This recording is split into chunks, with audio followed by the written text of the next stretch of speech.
Beautiful Boy in Cold War. The film's Amazon Studios brought to deadlines The Contenders LA on Saturday at the DGA Theater. Both dig deep into troubled and tortured relationships.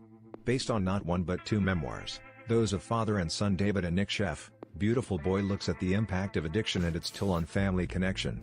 I saw a very epic story about a father and son trying to come to terms with addiction, said writer-director Felix van Groeningen. Broken Circle Breakdown. It's an eye-opener about how we as a society still look upon addiction as a moral failure. It was unique and had never been done before, and I just felt like it was worth taking on. Steve Carell was the first to come on board, as the father, David. We had been talking for years about who the right person could be, Van Groeningen said.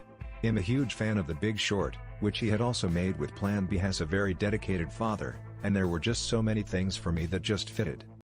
When Timothée Chalamet joined his son Nick, everything just clicked. His fearlessness is really his genius, I think, Van Groeningen said. They had this great vibe together, and it was clear they were the perfect father and son. Co-writer Luke Davis at first was reluctant to take on another story of addiction, after his work on 2006's Candy with Heath Ledger, and Davis' own past issues with addiction. I was about to take the meeting with Jeremy Kleiner at Plan B, he said. And I said to my agent, I'm not going to take this meeting.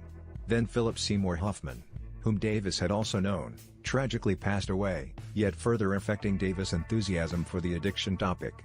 Fortunately, the night before that meeting with Kleiner, Davis' father wrote him an email reminding him of what had led to Davis writing Candy.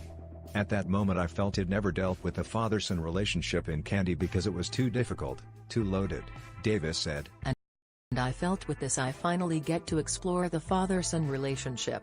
The Pavel Pawlikowski-directed Cold War also takes a look at the emotional ties that bind, exploring the troubled and tortured relationship between Zula, Joanna Kulig, and Viktor, Tomasz Kot, in post-World War II Poland. It was really great and wonderful love, Kulig said, but it was impossible at the same time.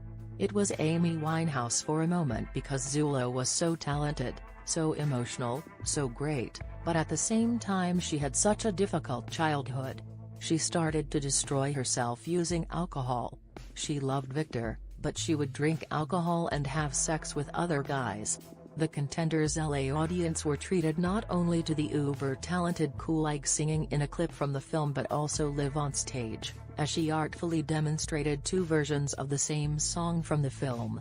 Laughing as the audience applauded enthusiastically, Kulig then humbly explained that not every aspect of the film came easily to her. I'm not a professional dancer, she said.